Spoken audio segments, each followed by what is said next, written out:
to always me. Keeping your voices down and screaming to be free. You're not alive if you're hiding beneath. I'm gonna risk it all. I'm taking this one shot to be free.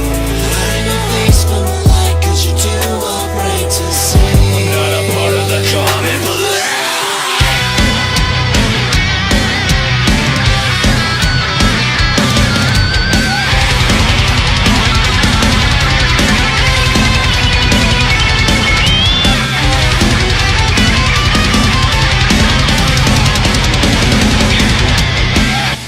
Throw it against the wall. Keeping your voices down, I'm screaming to be free. You're not alive if you're hiding, but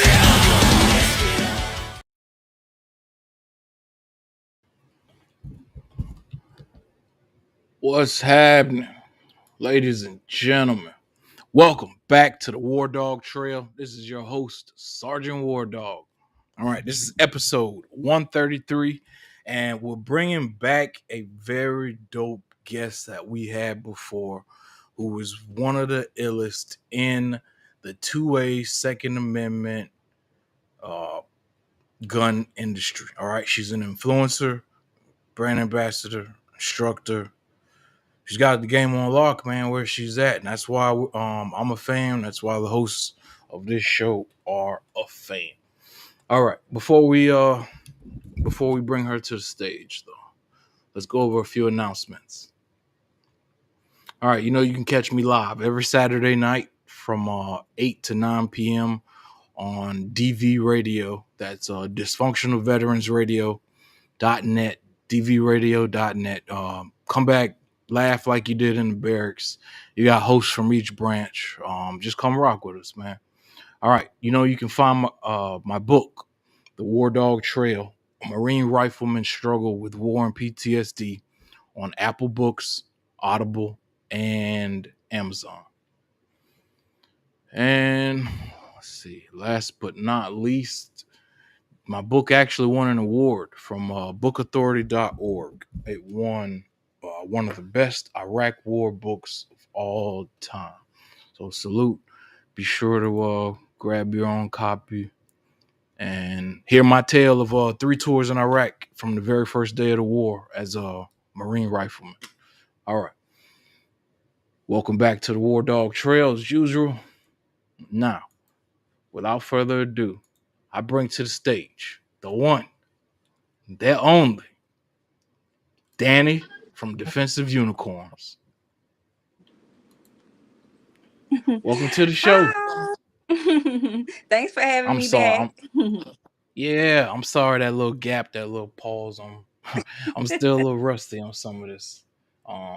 Since the last time I had you on the show, I stopped for like 10 months one time.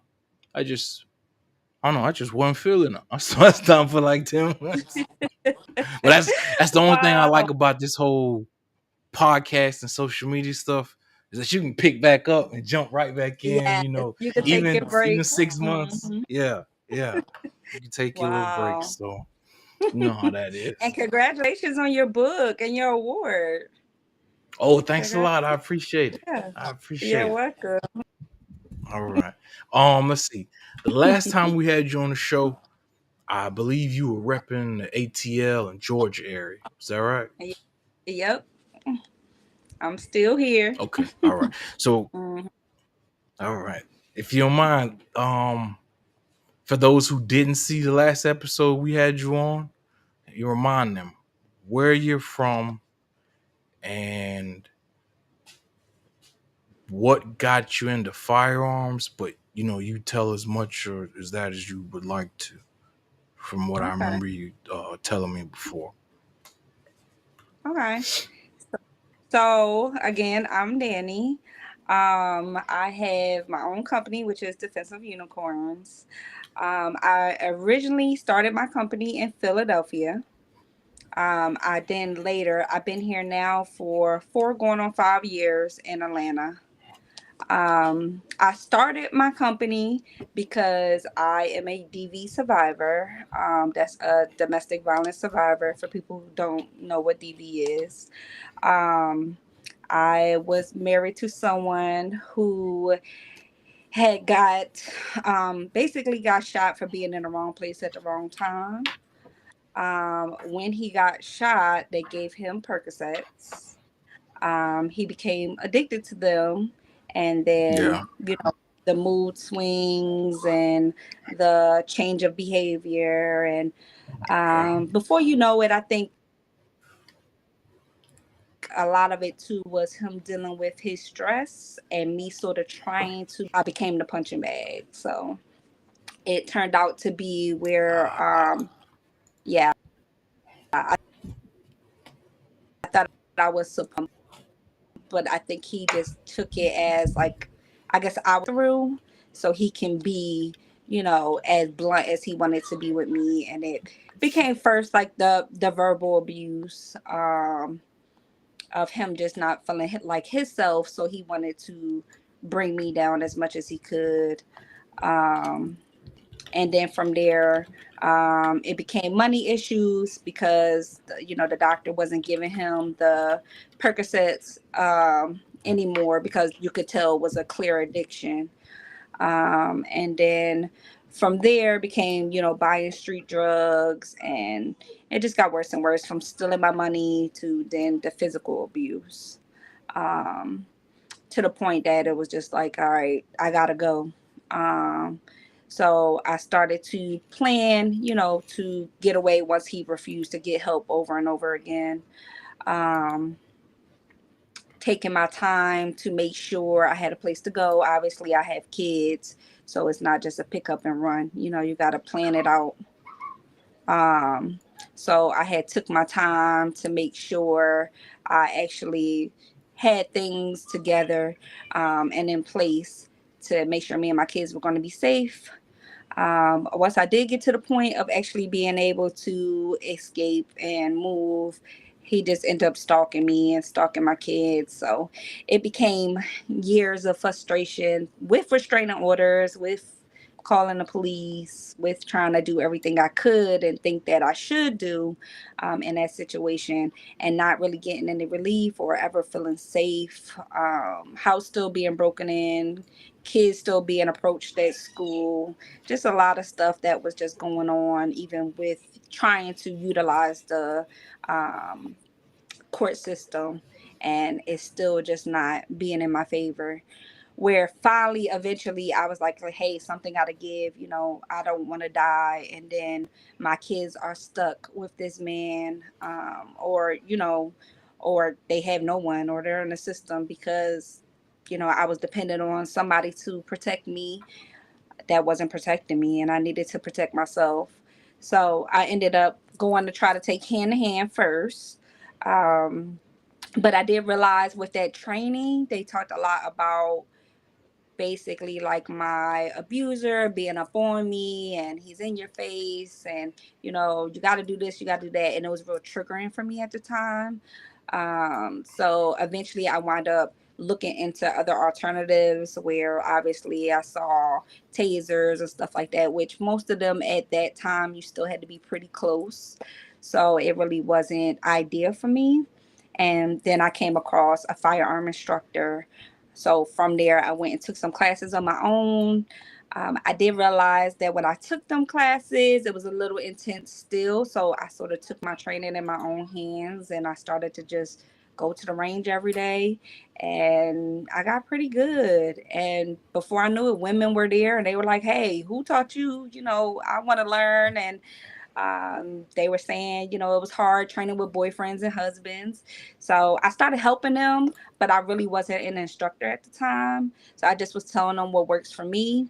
And then before I knew it, I said, hey, I want to do it the right way. So I wind up going and becoming an instructor and starting my own business. And that's how Defensive Unicorns came about. That's what's up. That's what's up. I mean, I'm sorry. The way you had to, Yeah. what I'm saying, get the training for Yeah. your safety. That is its own journey, but the fact that it got you now to where you can speak and teach so well to other shooters. Is amazing. That's part of the reason why I'm a fan. Why we're all fans here. Sergeant WarDawg TV and the WarDawg Trail. But you just spoke. Oh, actually, I want to ask you two Mm-hmm. things. All right. One is you just spoke on how much harder it is for some women to train with, their boyfriends or husbands, like Mm-hmm. you just said. And then the second part, right? I just noticed in your title, the Yep. I'll NOC. speak for that too. And I know somebody Uh-huh. named NOC.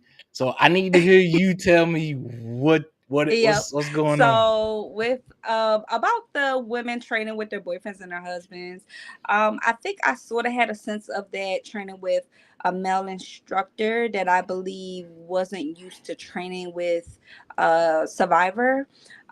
Because I understand the mindset of a lot of people wanting to train you to like survive, right? So it can be really intense sometimes. It's like, hey, this person's up on you, you got to stop them, you got to shoot them, you got to kill them. It's a lot of that stuff that's being put into training nowadays. But being a survivor and going through the stuff that I went through at the time, it was really still traumatic for me. um so it wasn't that he was a bad instructor at all. It was just that some of his methods were a little much for me. So when I started to train by myself and go to the range by myself, and I did take what he taught me and I just, kept training on it and working on it by myself. But when I did that, I realized that it was easier for me to sort of focus with my own thoughts behind it, instead of automatically somebody attacking me. And then as my training got better, then I was able to go to certain classes and even with them aspects be like, okay, I understand why they're looking at it that way. And I do have to have that mindset that if it's my life or their life, I got to be willing to do what I need to do to survive. So I was able to do that. It just took some time as a survivor to sort of get there. So when I would go to the range and a lot of women would say, hey, I'm training with my husband and he's like, you're about to die, the kids are about to die. It's a lot on them mentally. And it's like I understand again where it comes from. But sometimes I feel like as women, some women, can't speak for all women, we sort of have to be able to gain the skills first and then put the importance behind it to be like, okay, now we have to be able to, okay, now we have this skill, you feel confident in this skill. Now I can empower you by saying, hey, now you can protect your kids, now you can protect your family, and as well as protecting yourself. So I feel like that helps a lot when it comes to training the women. um, I think in relationships a lot when they train, the guy is sort of, he's already training. He already has his own mindset of how he does things. And I think he doesn't really want to change that. And sometimes the women might need to learn another way, or they might need to look at it another way so they can sort of grasp the reasoning behind the training. So I think it always been a little bit easier, yeah. Right on. And then some women look at it too, like you're a woman teaching a woman, so you can relate to them a little bit more. Yeah, whether you're a Yeah. mom or you're just a Yeah. female, Yeah. a lot of times now people are attacking women with nails, right? And they're like, cut the nails off, cut the nails off. But I just keep telling guys that if she's gonna go get her nails done next week anyway, but she's cutting them for your training, she still can't use her gun if she needs to. So I'm like, at the end of the day, you might as well let her train how she is, and she just has to learn that however you're going to be every day, that's how you have to learn to be able to protect yourself. Now, obviously, if your nails are just beyond too long, right? Then it's sort of a common sense thing. Like if you want to be able to protect yourself, you're gonna have to make a sacrifice. But to just say don't get your nails done, and she gonna go get her nails done next week, is a waste of time. So I try to express it as much as I can. Like, I want you to train how you are, so that way you can always protect yourself. You can't be like, oh, I was cute that day, I couldn't save my life. That's crazy. That makes no sense. Yeah. So if you're gonna be cute every day, train cute, and that Bet. way you know exactly what you need to do so you can save yourself and keep yourself protected. So yeah. For sure. Yep. For sure. Can I Yep. speak on that? Right. Um. Okay. I totally agree, especially being a Mm-hmm. military guy. I had to cut out all the ways for Mm-hmm. men and women that I would talk to male Marines. I'm in the infantry, so we have no Right. women. You know what I mean? You just straight killers Mm-hmm. around killers. You know what I'm saying? So yeah, I appreciate more what you mentioned about the men being male instructors, boyfriend's husband, being a bit too aggressive and Mm-hmm. too fast. Cause I totally get that. And I had to learn, like, bro, you're not in war. These people aren't in war. And then when it comes down to shootouts, from what I saw statistically, most of the shit out here happens within like 10 Yep. feet of each other. Within like, I don't know, 5 to 7, 10 to 15 feet of each other. So we're not talking about, I'm a rifleman. So yeah, I can get you from like, 800 meters, 8 football fields. Mm-hmm. But be honest with you, I get more excited when we go face to face because that's why I'm a SWAT guy, right? So, but still, same thing.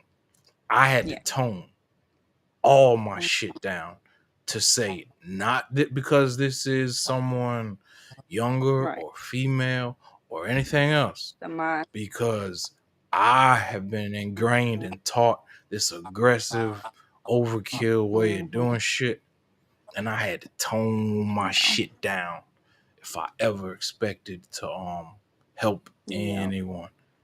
And yeah, that's pretty much. I really appreciate that. It seems to me like you really help ease your clients in at their own pace or at a comfortable Mm-hmm. pace, and not everyone Yeah. does that. So salute to you. My hats off to you. I'm obviously pretty sure you make this much easier for your Yes, female I try. clients. Try to So do my salute. best. And then the second thing, so NOC, yes. So I obviously been in Georgia now for almost 5 years. So I noticed that with no other choice that there wasn't a female instructor, and he had posted about hiring one.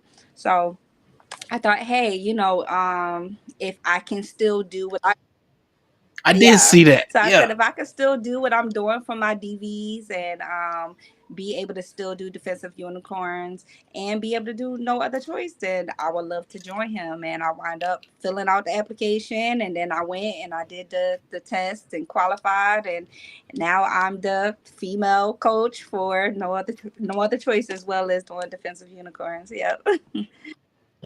Yeah. Okay. Okay. Damn. I just saw.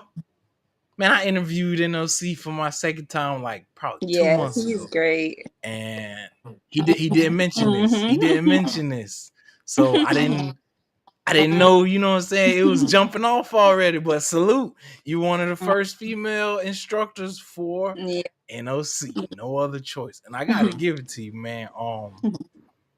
He spits nothing but Yes. wisdom and facts when I Yeah. have him on. I mean, he's got a perspective from a Hmm. shooter, corrections, black man. Just he's Father. got a lot of different perspectives to break it down Yes. to you on who and what you are or aren't as an Mm, influencer, whether it's civil rights, whether it's as a shooter or an instructor. Like the yes. man got game, I, so that's why I brought him on the show. I bring everybody with game on the I show, said every like you. time, every time I watch him teach, it's like a instructor development course all over again. I'm always learning something new. He's always giving gems and teaching me new skills and new ways to explain stuff. So he's definitely great at what he does.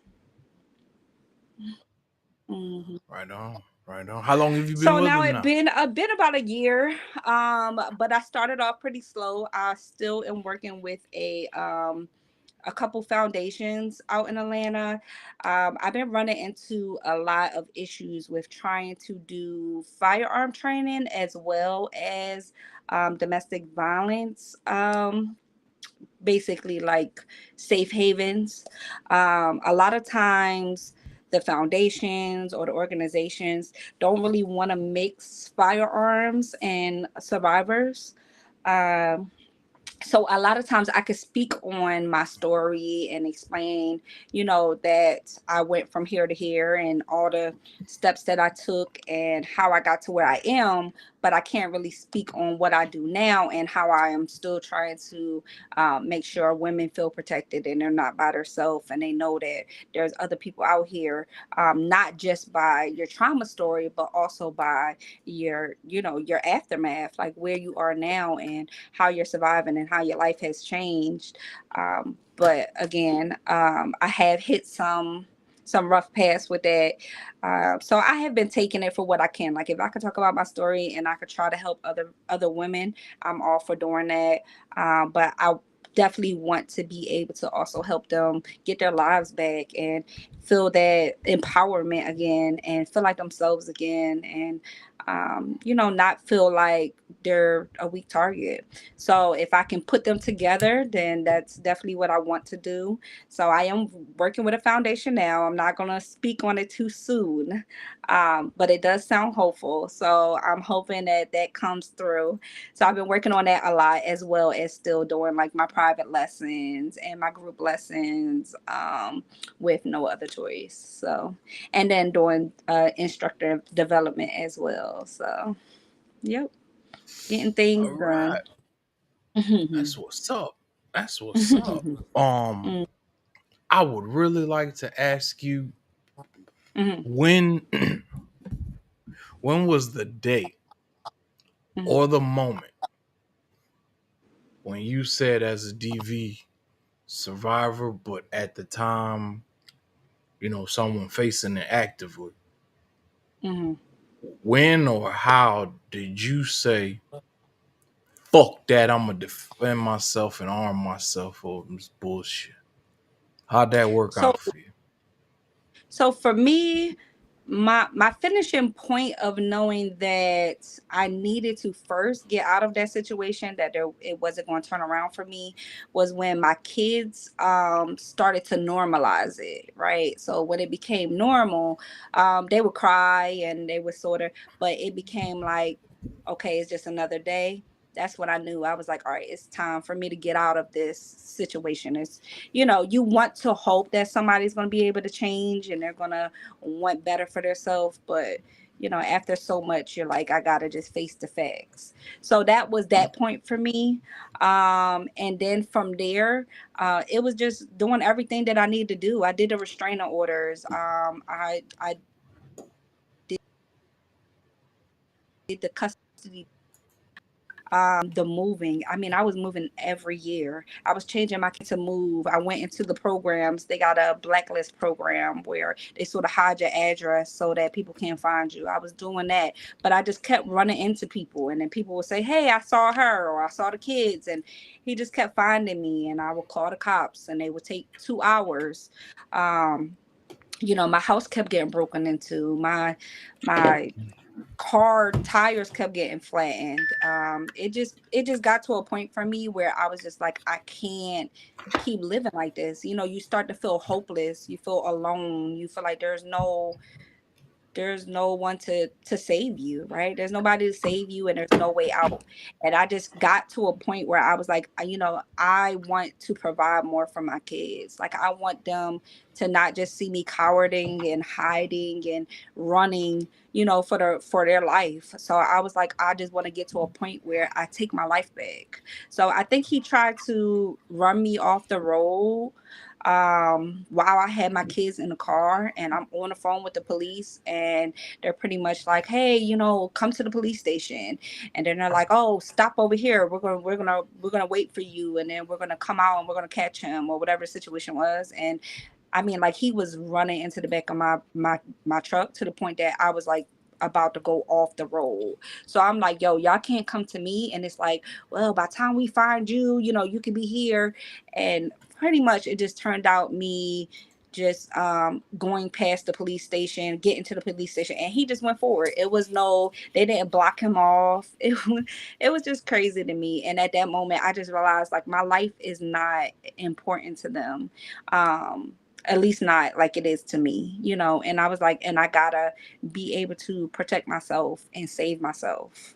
And that was it for me. From there, I started looking, like I said, the hand to hand, and I realized that wasn't it for me either. I'm like, I don't want this man, that close to me. I don't want him to be able to get that close to me. And then I'm like, if I got to get in my car and I'm trying to run away, I'm not going to get out the car and start fighting, you know? So it was just so many things that I took into consideration, and it just wasn't the right plan for me. And then when I came across firearms, I was just like, it don't be that you want to hurt somebody in that way, because you do most of the time as a DV, you still do have love for that person because you know how that person was, especially before they changed or before the violence came. So I never wanted to hurt him, but I also knew that, I couldn't let him take my life. I knew that I couldn't let him hurt my children. So it was time for me to take my own, life into my own hands and be like, I have to protect myself. I have to learn how to really be able to just save myself and stop waiting for somebody to save me. So, I'm gonna tell you something I salute on that, right? mm, A lot of people might have taken that perspective and let fear control them. You yeah. know what I'm saying? Mhm. And for whatever way, reason, everything you just mentioned, um, I'm gonna be honest, well, you know what I'm saying? We get raw and real on this show. Mm. Maybe because I've been in the war, right? And because I've had 3 times I've had to walk away from everyone and everything I love. And remember, you go to war, ain't no fucking visitation, Yeah. and fucking mail is like 4 weeks late. Mm. So when it comes down to leaving people, losing people, having people walk away, having people killed, um, personally, and it makes it even worse because I'm an only child. So I Mm. never got that true feeling of being, a family, a team, till I Mm. got to the Marines. They were the closest brothers I knew. But all that BS said, right? I have a problem. Some people take it as love, which, I get. But I got a bit of a problem with men, especially, that will take it so far as to become stalkers or slashing tires or all this other shit. I mean, yeah, everybody's got their own opinion on how this works and on how they handle it. But Right. personally, man, I'm one of those like happy for you. Like, Yeah. move on, be happy. Move on, be happy. What I learned from the war, life is too motherfucking short. Every Right. second in this motherfucker counts. You know what I'm Mhm. saying? Especially if you're free. Yeah. So the fact that you ran into those guys that so heavily attach, Mhm. and I told you, sometimes from the war that can be good, but sometimes Mhm. from the war that can be bad. Because basically, it's like I feel we all from the war have a fuck it button, Mhm. and we might push it in inappropriate times because we're not in the war anymore. Right. Everybody don't click to that. But I'm sorry, my whole point to this was I don't appreciate it or like when dudes take that motherfucking stance that they can't be happy for someone else to be happy, man. Move, whatever, move on. Like, if you couldn't do it, like, cool, move out of the way. If they couldn't do it for you, cool, move them out of the way. But like in the end, man, it you have to keep holding on and not letting people progress, man. I'm not with that fucking hostage detainee, not letting them rise, crab in the barrel, thinking they can't do no happier, better, or Yeah. whatever. But yeah, dudes that get all like that, man, I'm sorry that, yeah, this is my show, man, so I don't give a fuck. I actually call motherfuckers like that tender dick. That's what I'm, what I'm saying? That's where I stand with that, you know what I'm saying? But I mean, that's just a little, Marine military type of saying. So I'm sorry you had to endure and, deal with that. I can't answer obviously for every man, for every military man, um, etc. But as I was saying earlier, I do love the fact that you took it from possibly fear or worry or concern, and I feel like you did what I did. You said, fuck that. I'm gonna embrace the fucking danger. I'm gonna learn how to deal Mm, with it. I'm gonna embrace the problem. I'm not just gonna run away as a victim and tuck tail and wait for things to happen to me and hope I survive. right. Somewhere in there, you had the strength and the wisdom to say, fuck that. Enough's enough. Mm, I'm gonna defend myself. I'm gonna protect myself. I'm not just gonna let you take my life like that. right. And the Marines, just like you said, we call that making ourselves a hard target. Make yourself hard to kill. Mm, That is that kind of thinking that got me through, the war, walking the streets. You know what I'm saying? While the bombs are blowing or whatever. So please keep mm, going. But I got a shout out to you that no, not most people do that. thanks. Not most people take their fear or worry and go confront it and go embrace it. Mm, Because I'm sorry, that was my whole mindset. It was like, don't be afraid of the night or what happens at night. mhm, Embrace that shit. mm, Become part of the night. Become part of that scary shit. right. And that's how you get over. Mm, And I don't know. That's just what worked for me. But I wanted to, salute you. So please keep going, because everything you saying and that you spitting game on, yeah. I know it's helping somebody. Yeah, that's why the education part of it too is so important, because a lot of people don't know their rights. So when you run into situations like that, especially with a lot of DV survivors, it's like they're like, I didn't want to go to jail. I didn't want to wind up harming him, and now my life is ruined because I'm defending myself. A lot of people don't know their rights. So that's why I take the time, especially with my DVs, to really run down their rights and explain to them, like, everybody thinks that the police are here to protect you, and it's way more to it than that. You know what I mean? They got a job to do, and that's their job. Some people are great and they go above and beyond, but not everyone does that. So you have to be mindful that nobody's going to care for your life how you care for your life. It's just, what you have to do is you have to care enough to protect yourself. So I think the education part is a huge part. And another gem I could give to No Other Choices. He always, KD always pushes that. He always explains, your rights and the law, and he gets into everything so that people have an understanding of, hey, we're not just taking this training just to go out here and be reckless. There's a purpose to it, and the whole point of protecting your life is not just going to prison, it's not ruining your life. There's a right way of doing something and a wrong way. So we sort of get into them type of details. So I feel like one thing that I was really lacking at the time before I got to where I am is the education. I was looking for someone to save me for a long time. I mean, I dealt with this for years. I was looking for someone to save me. I couldn't get divorced. I kept trying to get divorced. I couldn't get divorced.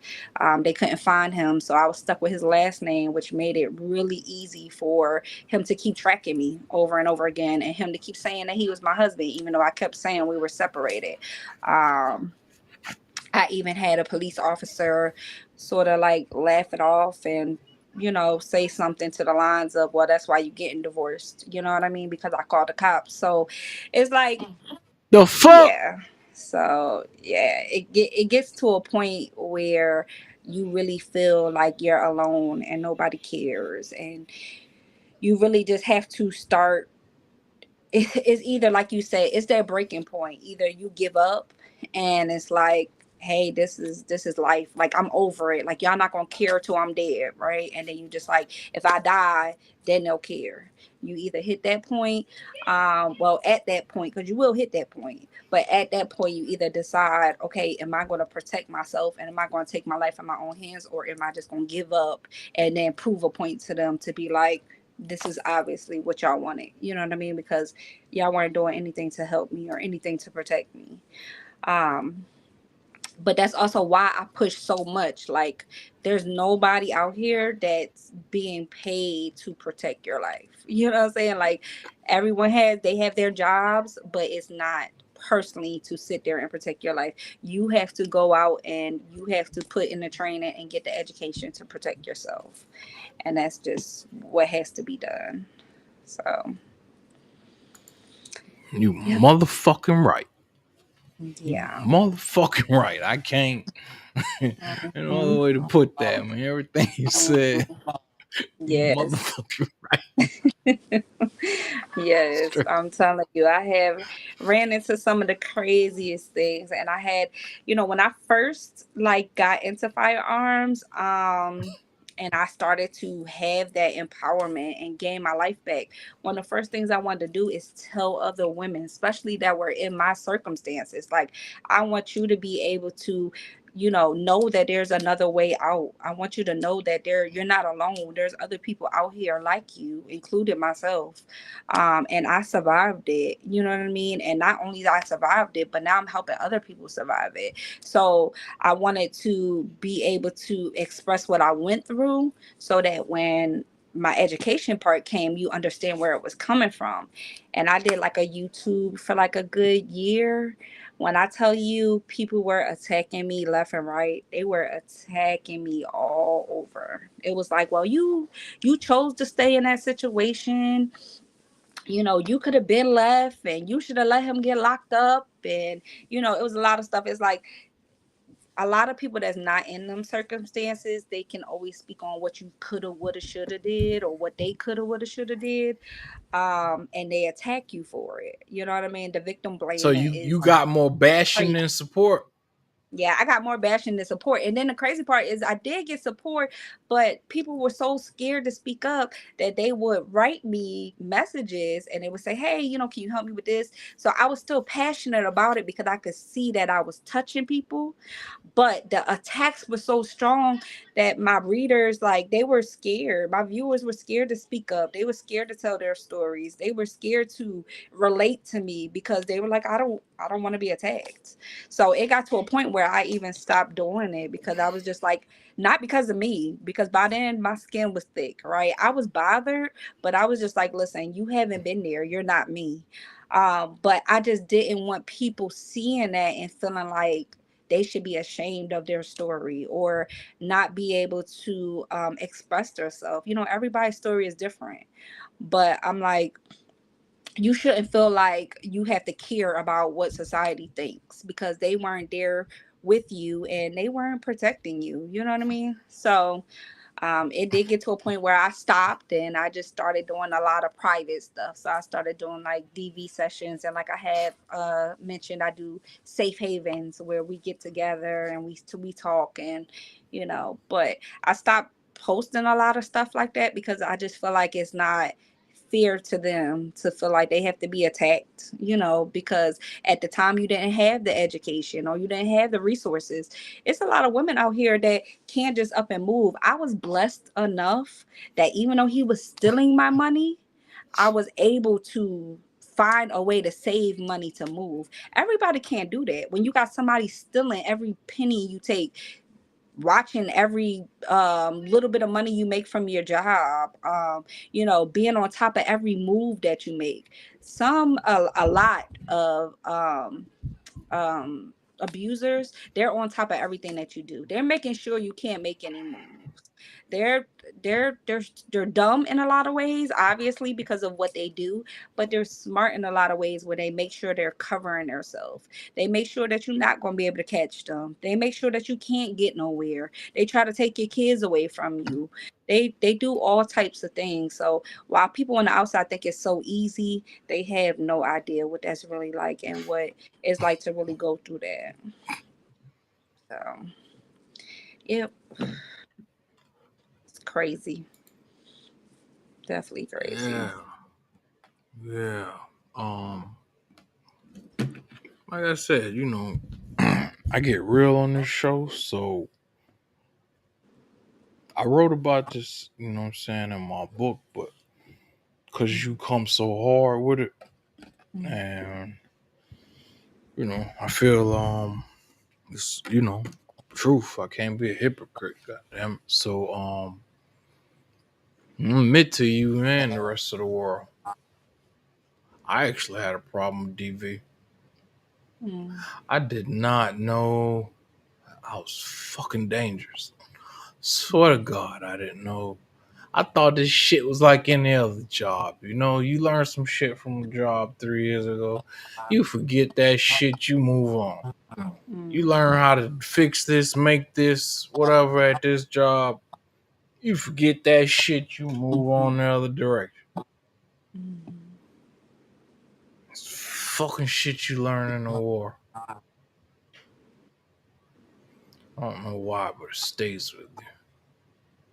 It's not like any other job. Right. Um, I'm gonna even tell you, what everybody else knows. You can't get fired or quit. You're in the military. You can't get fired Mm-hmm. or quit. You're right. You there. You're in a you're in a tight ass spot. Mm-hmm. But that said, there are no fucking excuses. Um, I'm not the type to go like you mentioned as far as stalking, etc., etc. Mm-hmm. But when people approach me to attack me, I don't care if it's man, woman, child, my mother, the president, what I've picked up in the war. You got one life to live, two eyes to see it through. And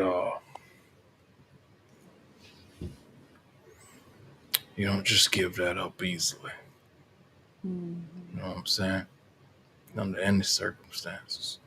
So I made mistakes of thinking actions were actually to kill me. Because that's where my mind's at, the worst. War. Mm-hmm. Um, the way we rock ain't no shaking hands and we come talk tomorrow. Ain't no motherfucking. I mean, it's war. Right. And war ain't fair and love ain't fair. I mean, dead is dead. So I Mm-hmm. admit, from 18 to 22, there's a whole lot of loving and, whatever, college student love or family love or personal love. You're probably supposed to develop between 18 to 22. But I was in a different spot where you were getting paid to hate. Yeah. You were getting paid to hurt. Yeah. And the better you did it, shit, the more like The pat on the better. back you got. Mm-hmm. But that said, comes back to my actions, my behaviors, my decisions, my owning up that, been a hypocrite, shit bag, put hands on my wife before. Not proud of it by any means. I don't even have no fucking excuses for it because it's unacceptable. It's but I'll admit to you, as I should, and as every other man should, felt like shit. Felt low. Felt like had no goddamn right put my hands on that woman. Had no fucking right to make her life harder or more unbearable than it should have been. So I just in front of you, yeah, in front of you, man. I'm real as fuck. I mean, people know, what up. I've been to the war. I killed. I've been to the psych ward. I've been to the loony bin. Well, 5 times, and I have gotten in trouble for not looking at my wife as a wife, but as an enemy that was trying to whatever. And my actions afterwards, I could try to justify or fucking work out in your head with another dude like, hey, you would did that too, but nah. Fucked up is fucked up. So, you know what I'm saying? You keep going. I just need to own that, for myself and every other motherfucking dude out there that needs to acknowledge and own up to their fucking DV. Well, I appreciate you doing that. Um, and you are already, making a big step of knowing what you did, even you feeling bad about it. When I tell you, and I don't say this just because of his actions and his words, I say this because he told me my ex-husband never felt bad. You know what I mean? He never felt bad. His mind was, I belong to him, and you know, whatever he chose to do, however he chose to talk to me, whatever it wasn't no attack on him. I just couldn't be doing better to him. He felt like I would do better, then I would leave him. So in the back of his mind, it was whatever he had to do to avoid that. You know what I mean? And it's people out here that look at that like it's love. I mean, I remember even going to divorce court. Yes, yes. There's people Yeah, I say remember. that's love. Yeah, I remember going to divorce court, and this young, at the time, this young black woman who was, I guess, she was supposed to be our judge at the time. She wound up telling me, she said, I am the problem with black love. And it killed me. It killed my heart. I was like, I try to do everything I can in this marriage, but I won't die for it. I'm not going to let him kill me. You know what I mean? I'm not. So if you think that's what I have to do to prove that, I'm all about black love, then I won't do that. You know what I mean? And she didn't grant me my divorce. I had to go to counseling with this man that tried to kill me multiple times. So it's a crazy world. The world is really crazy. Which is more reason why you have to get to a point of taking your life into your own hands, and also taking responsible being responsible. Sorry, I'm tongue tied. Being responsible for your own life. Like, so many people jump into these relationships and their focus is on just getting married or just living this grown up lifestyle of living with somebody and being with somebody for money, or what it looks like on social media, and not really taking in everything about this person that you're planning to spend the rest of your life with. um, Whether it's dealing with abuse, dealing with cheating. A lot of people don't realize, they're like, oh, he's just cheating, he's messing with other women. But if that gets to a point that that man don't really care about you, and now your life is at risk because he has all types of diseases and everything like that, that's as bad as abuse. You know what I mean? It is abuse. So it's like a lot of people just don't look into all the details now because they want the Hollywood look of, like, I'm married and I'm with the same person, and he has money and he buys me this and buys me that. It's like, so I don't know. It's a lot more with taking in what's going on in relationships than people accept. You know what I mean? Um, and having somebody who could be there for you is great, but you do have to vet the person that you're with, just like you vet your doctors, you vet your lawyers, right? You vet everybody that's doing stuff for you in your life. You have to vet your partner as well. um, but somebody that's willing to learn with you and to grow with you and to heal with you and compromise, that's a big step. Which is why I can definitely say you acknowledging the fact that you felt bad is a big step.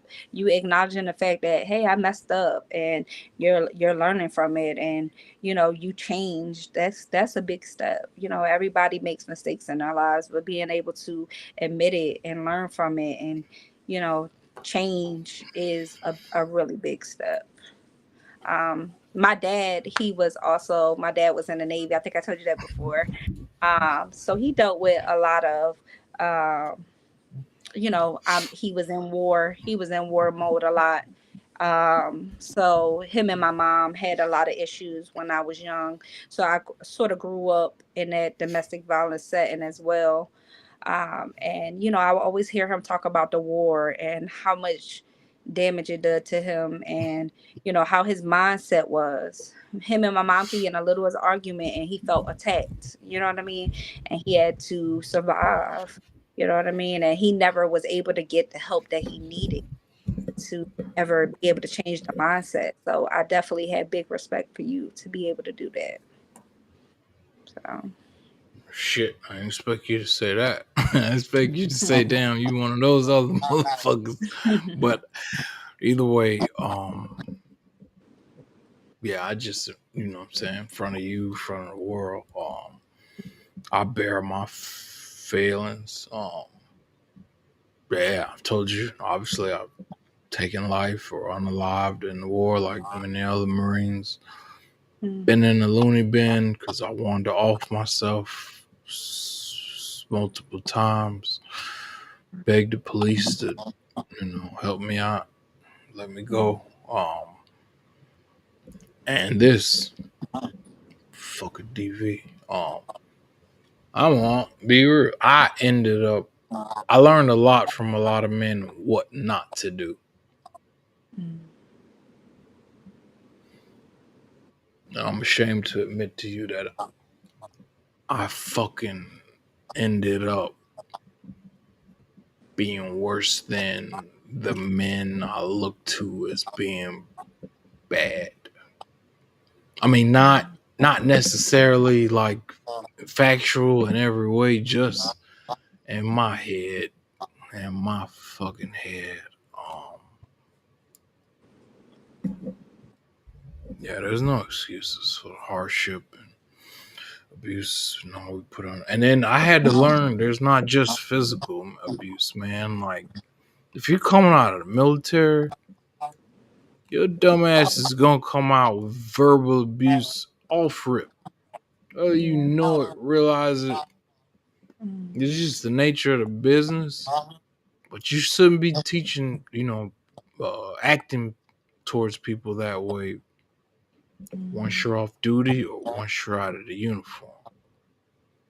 And these are all lessons I had to learn the hard way, man. You know what I'm saying? I had to learn from being a legal paid killer to,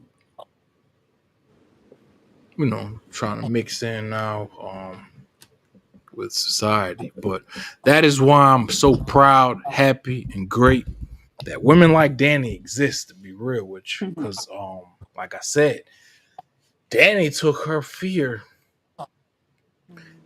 and like everyone's supposed to, you take your weakness and you make it a strength before somebody mm,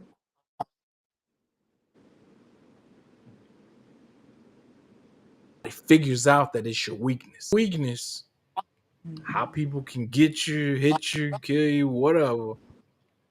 Once you identify that, you strengthen that weakness of yours or those weaknesses so that before someone can mm, take advantage, screw you over, hurt you, you peep game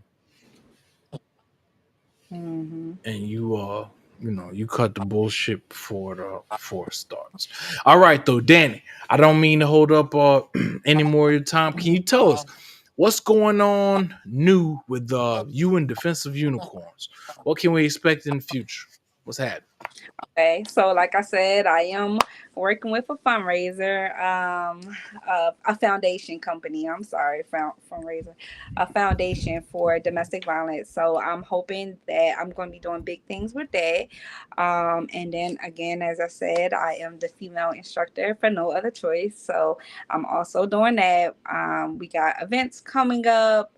I'm doing a DV, a brunch and bullets. Where we could talk about, surviving and talk about uh, basically your rights and the laws. And then we're also going to do some firearm training, where I'm going to teach you to defend yourself. So we'll be doing that as well as just everyday private lessons. I still do my DV lessons where I won't post people because I know, you don't always want everybody to know what you're doing. Um, so I do the private lessons.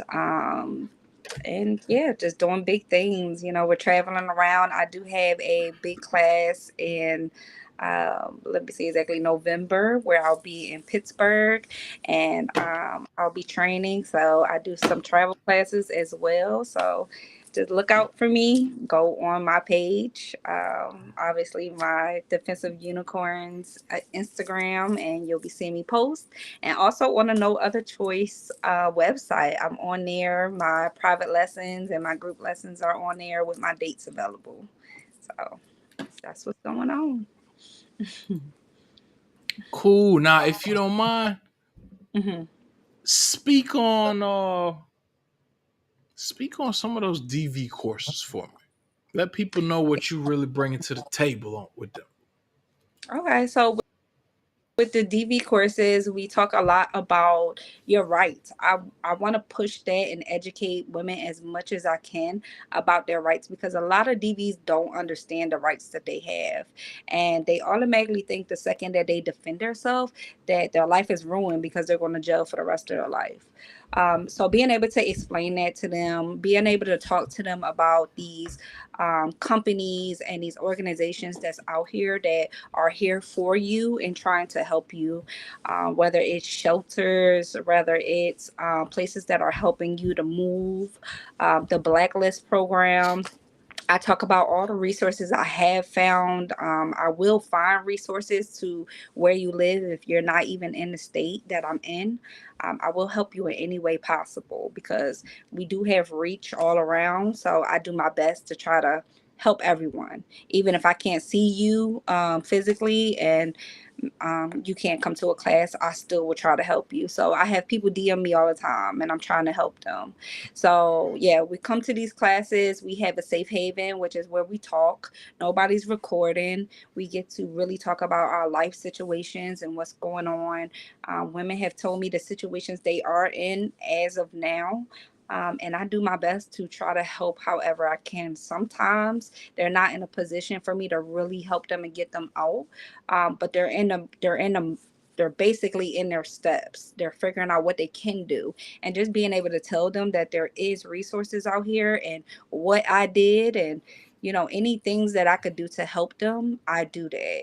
And then we go out and we train. And there's no pictures, there's no videos, but we're out here and I'm really teaching them to be able to defend themselves. A lot of them need to get through firearm trauma, so I actually have to I have to get them used to even hearing the sounds of shots. So I take the time and I run them through that. I even had someone come to about 2 classes just to sort of get used to the sound of the shots, which I went through that as well. So I fully understand. And then when we can, when the pace is ready, the time is ready, because I do have to make sure your mindset is where it needs to be before I put a firearm in your hand.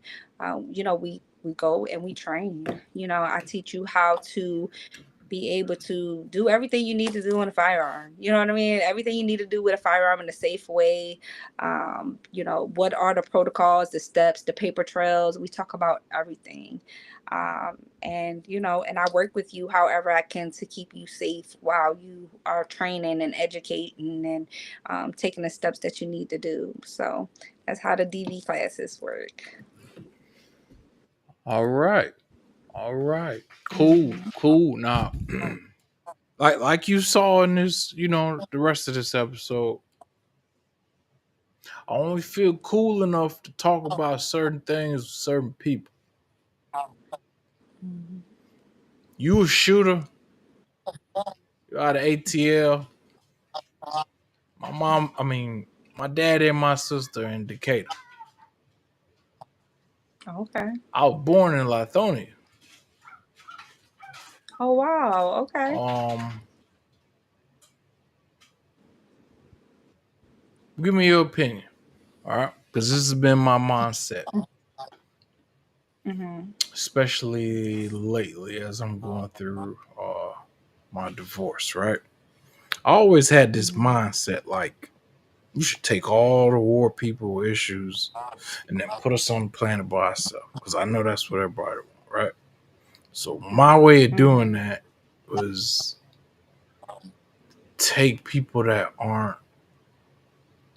I don't know, so good or built into society and being socialized anymore as war vets that I bring them off grid, where they can be themselves. You can, for lack of a better word, you can be fucked up and it's all right because we all get Hmm. each other. Um, Right. but give me your opinion, raw. If a if a war veteran knows they have issues, Hmm. don't you think it's better for that war veteran to let a significant other know, like, hey, I've been in a war, I got issues. You might want to walk the fuck away. I'm trying to help you in and save time, save whatever. Cause I know now. Like 20 years ago, I didn't know. Yeah. No, I know now. I can Mm-hmm. tell you, like, yeah, Mm-hmm. you might want to be careful. So I'm just saying, I'm sorry, I'm joking. But give I me your know. opinion on dudes who take that mindset so as not to create Hmm. other female victims or bad stories. What do you think about that? Is that a good Right. idea or is it a bad idea? So me personally, my dad was the most loving man. I swear he was. He loved me like no other. He loved my mom like no other. But he had his things that he had going on, whether it was from the war, from his childhood.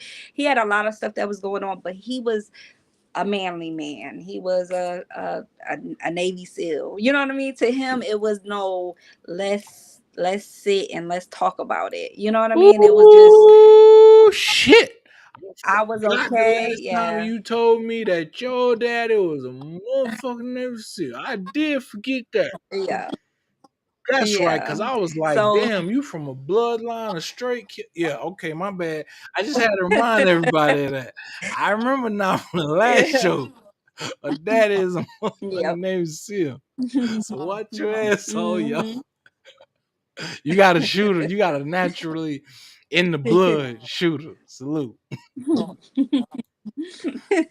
So yeah, so it was no let's sit and let's talk about it. I mean, it was until he passed away, I really never knew all of what he went through. I knew he was in two wars. I knew, you know, he spent a lot of his life, in the military one way or another. But I didn't know a lot about it. I remember growing up wanting to be in the Navy and him saying no, it wasn't for me and that he didn't want that life for me. Um because of all he went through, but he wouldn't express it. You know what I mean? He always told me that he wanted me to help people, and he wanted me to be able to help people heal, which is why I got into nursing, right? Um, but when he passed and I talked to a lot of people at the funeral, that's when I really found out, like, from his brothers, that he had a lot. You know what I mean? He had a lot going on. He had a lot of traumatic stuff that happened just with the war, as well as his childhood. He talked to them more than he talked to me, because like you said, they have this understanding of each other. Stuff that he thought that would scare me, that he felt like he felt sometimes ashamed of the things that he had to do and the things he'd been through. So he couldn't really express it to me. So I feel like he wanted to be loved, and he enjoyed being loved, and he loved to love. You know what I mean? I can never say that my dad didn't love me, but I didn't have the easiest childhood. You know what I mean? He was a really bad drinker. And when he would drink, that's when, like, all his triggers would come out, and he would be really triggered, and him and my mom would fight all the time, and it was a lot. So I feel like having the right support team is really important when you deal with somebody who has gone to war, or is in the military, or has dealt with a little any type of trauma situation. So even if like I would say, DV survivors, every DV survivor is not going to turn that into a positive. Some DV survivors become abusers, because they just like, I'm not taking that no more, and now they're the abusers, right? Or they become narcissists, because at the end of the day, it's just like, that's their way of fighting back. So I feel like without the right support team, for you to be able to express yourself, that's why I love what you said. Like, we go out there and we just understand each other. Excuse me. But if you guys can go out there and you could talk and you can express how you're going on in your life, I don't believe that people don't deserve love. I don't believe that if you want to love and you know yourself, if you want to love, if you feel like you're capable of loving somebody, that you should deprive yourself from that. I just think that you have to make sure you have the right support team. I feel like you should be upfront. You should have a conversation with your significant other. You should be able to express yourself. This is the person you're planning on spending your life with. So they should fully understand you.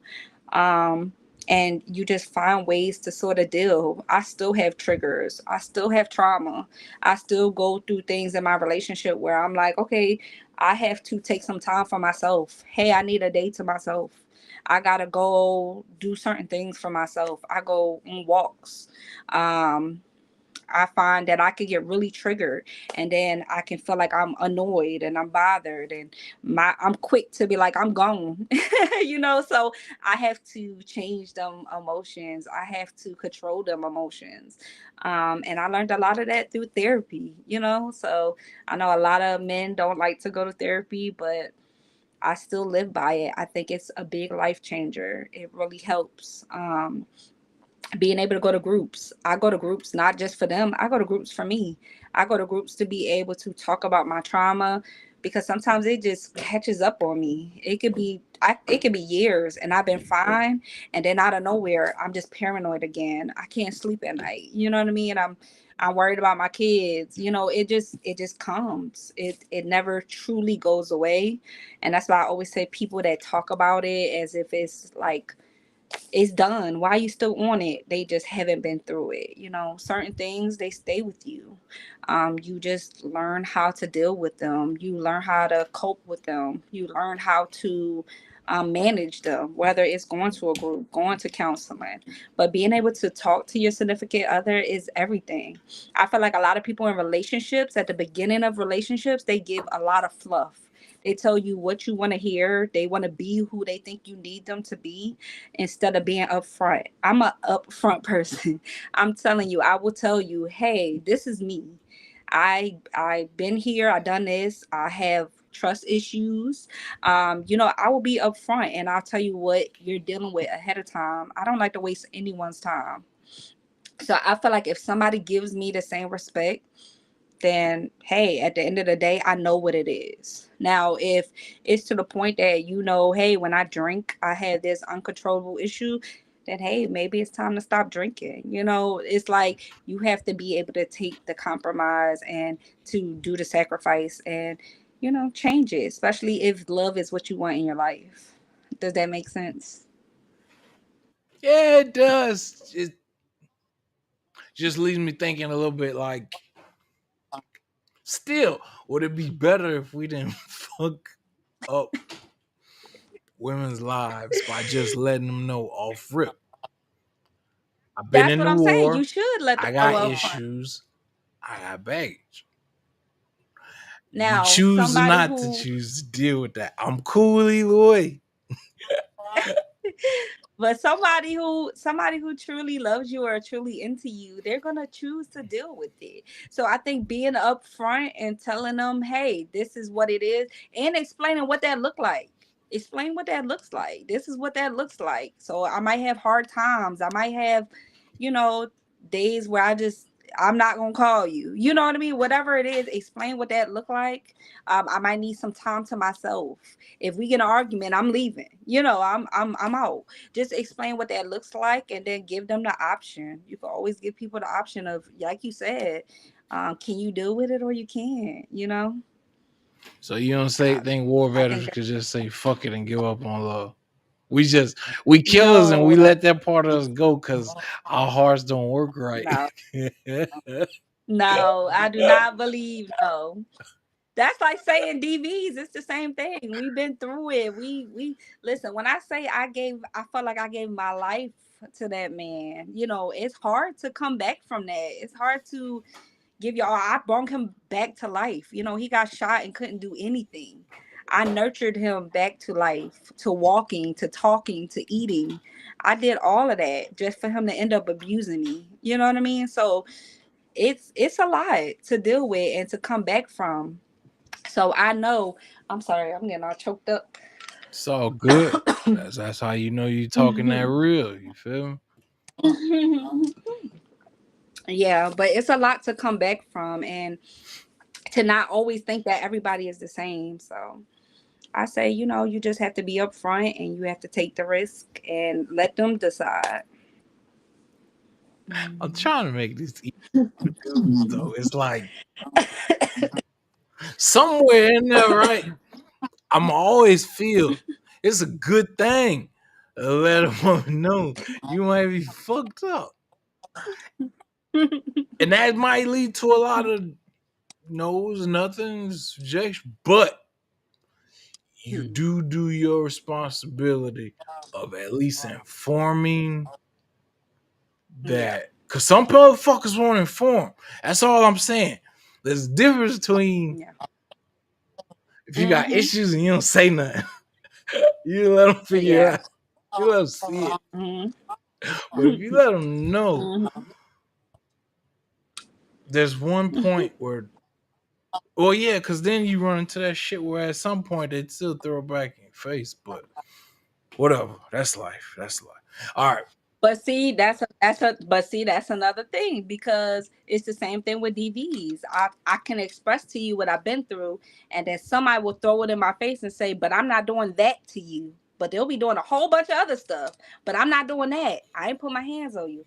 They'll still throw it in your face. So you sort of just have to figure it out. But you have to know you. If you feel like you deserve love and you want love and you want to take that chance at it, then do it. If you feel like you're not ready, if you feel like you're not in a position to be able to give somebody that love right now, then take your time and don't do it. Wait until you are there, and work on you, work on getting you where you need to be.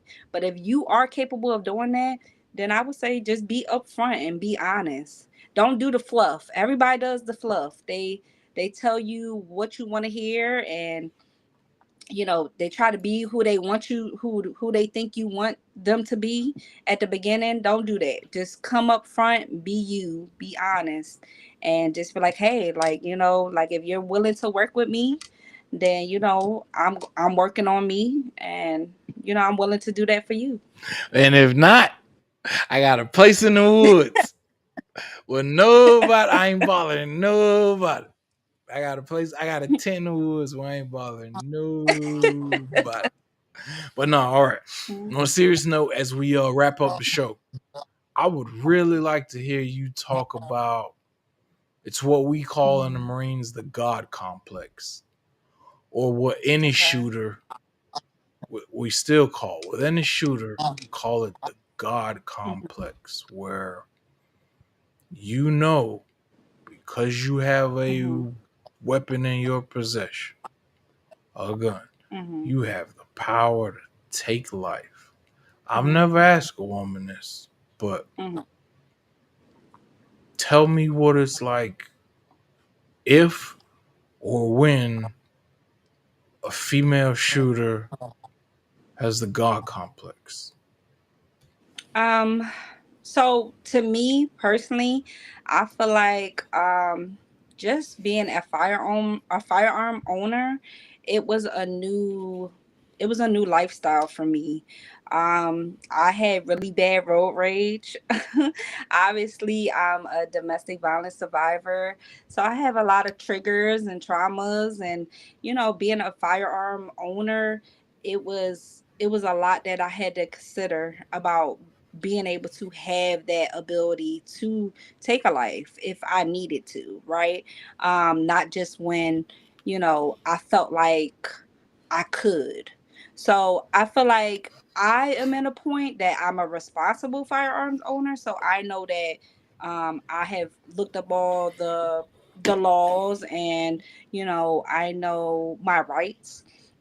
So I know that I'm not just going to be out here and be reckless, but there are a lot of people in the world, especially women, who think just because they have a firearm, if they get into a situation, that they can just defend themselves, and they're not paying attention. They don't have the education behind it.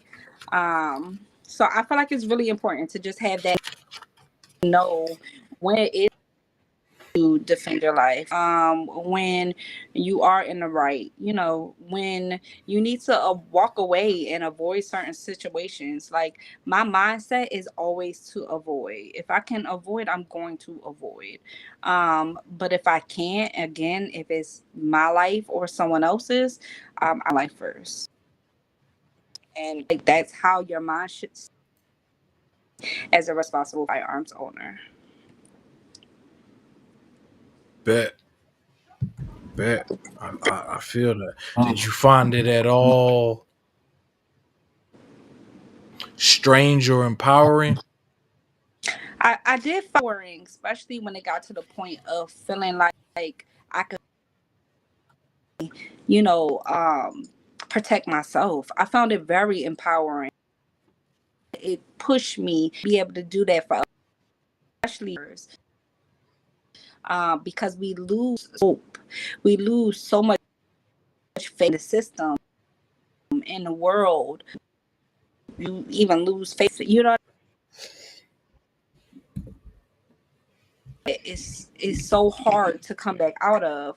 So to be able to be empowered again and know that now I can protect my kids, and to be scared of everything and everyone, it does empower you a lot. That's why I say that education behind it, is big headed. You have to, like, disability, but I have to be smart when I need to actually use it. Yeah, I get you on that. I get you on that. Mhm. Now, while we have the chance, will you let everyone know where they can find you online or social media? hmm Okay, so I am at defensive, DEFENSIVE _unicorns, UNICORNS, on Instagram. Again, I do have www.defensellc.com and my group lessons, choice website. Follow KDNOC in his bio. So places. Please look at